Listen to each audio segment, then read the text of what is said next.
Good morning, everyone. This is how I've started my day. Some rose powder,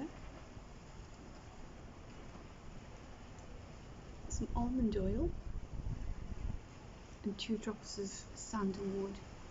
I've just got a very basic, cheap and cheerful makeup brush and just a cereal bowl I found in the cupboard. That's all you need. You can use your hands. I probably would use my hands.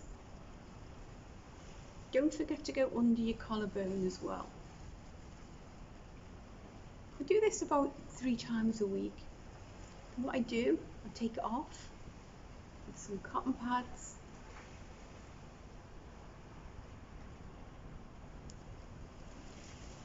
And then I'll gua sha.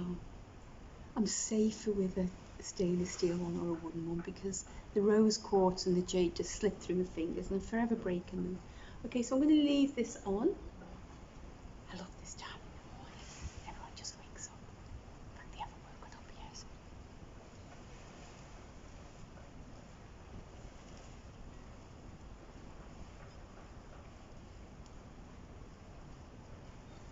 The street is still empty. Okay, so I'm going to do that. And I'm going to use sandalwood.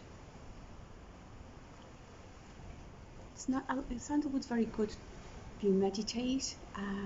It's good for skin cell renewal, dehydrated skin, mature skin. And then what I've done, I've made tranquility salts.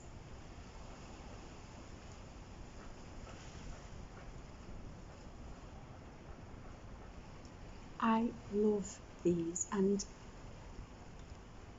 have you always used them? So the last few posts I've put up on my Instagram, they've been about Alzheimer's, perimenopause, and the reason I'm going to keep on about this and the reason I'm going to mention these salts is many years ago I used to work in hundreds of care homes. I was what was called the in-house aromatherapist, and that meant that I went into the care homes, worked with all the team, the doctors, the social workers, and all the staff. We'd work out where the client was up to with their dementia, and then we'd create oils, synergies, whatever we choose to call them, to help the people with their dementia wherever they were up to. Some people were in the beginning of dementia, and some people were advanced, some people were really end of life. There was always an oil to be used. Then what happened? We decided that, well, I actually decided that the clients' families were distraught and going through a big grieving process because they'd lost a member of the family without an actual burial. So there was no closure and it was brutal to see them. So we created a spare room, we've done some counselling, we've done some aromatherapy, we've done some gentle treatments with them to support them through their grief and their journey so they could have closure when the time came for their family members to pass away. And this is what it's all about. It's all about acceptance and closure. So because I worked many years with Alzheimer's, I was probably in even my late 20s until not that long ago, actually, maybe 5 years ago. You get to know quite a lot about dementia. And there was women in their care homes who were like 57, 58 with dementia. And so now we know that Alzheimer's dementia, it starts in our mid-30s, early 40s with a decline in estrogen. We now know that Alzheimer's is no longer a disease of old age. It's a disease of the brain. It's when the brain ages, and it's because of a lack of estrogen when women go into the perimenopause. So fog brain, forgetfulness, mood swings, dehydrated skin, and all of the things that we lack of confidence is major. Is major, and also because there's no cure for Alzheimer's, it's not going to go away, and it's on the increase, and it's not geographical, it's all around the world. And the reason why that is every woman all around the world follows a pattern from their the cycle, the periods, the postmenopausal, when you are 1 year past post your last period is when you are postmenopausal. And the decrease in estrogen can be the start of Alzheimer's, even though it gets diagnosed in our 60s or later. It's actually starting many years before. This is why it's important not only to look after our physical appearance, so aesthetically it's nice to get your Botox or your whatever you do aesthetically, that's okay, but we have to be careful about our brain. How many of us are understanding about keeping our brain healthy? We all know the calorie content of everything. I don't, because I've never counted a calorie in my life. I don't calorie count. I can see the damage it does people psychologically with disordered eating. I've worked with it forever, and there's not many people who know how the nutrients of food. How do they serve our brain? How do they serve our body? So let's start getting a little bit more educated on food, and now we can keep our brain young. Smoking is not healthy for brain health.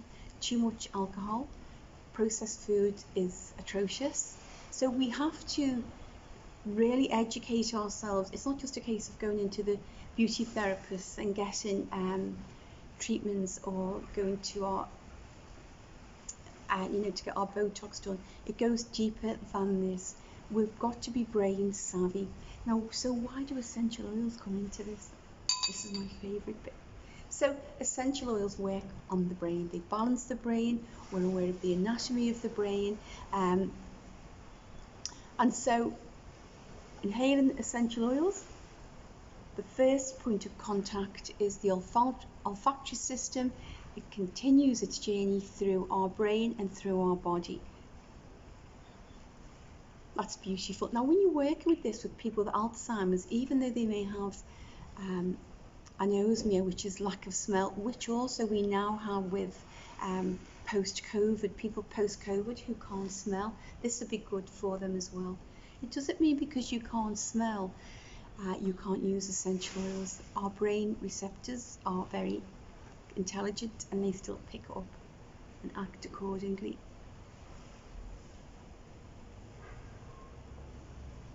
Okay, that's safe for me. So when I used to use this with Alzheimer's clients, what they used to do, they'd smell it. It opens the procedural memory, the long-term memory, and this would transport them right back down memory lane. And they may say a name. A true story was a woman, and I used geranium on her, and she mentioned her husband's name. She was looking for him everywhere. Where's Billy? She said, where's Billy? And this didn't mean anything to me. I put it in the notes. I spoke to her daughter. Her daughter said that was her dad's name, and Dad used to make boxes of geranium. So when the woman smelled this, what happened was it opened the photo album in her brain, and even though she couldn't fully verbalize what she was trying to say, she could give us enough clues in what she was talking about, so we could piece together the conversation. All this is down to essential oils. So it's important that we use essential oils for our brain health. People who've had trauma brain, who have grief, or just feel they're not in a great place, and I don't know anyone who's in a great place totally all the time. If you are, then what are you doing wrong? Because life is life, and it chucks us things that knock us sideways. So unless we deal with them, we're going to store them. And so I suggest when you use essential oils, you smell them, you inhale them, and before it hits your lung bit here, notice the way it hits the back part of your brain. Notice what it does, and listen to what it's trying to tell you. because it will be trying to tell you something. How does it feel in your gut? And write down, when you inhale, you can ask a question. See how it hits you in your gut. Write it down. Give it a colour, give it a name, give it a texture, own it. And when you work on these, you surface issues that need to be dealt with, okay? You don't keep them trapped in our body, you keep them trapped in your body. It's a recipe for disaster. So the whole point, what we're trying to do is we're trying to work from our inside out, because when we're perimenopausal, essential oils will be our saving grace. They definitely are the way forward.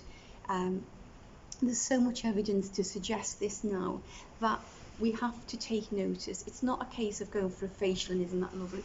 It's a case of them going into every blood cell in our body.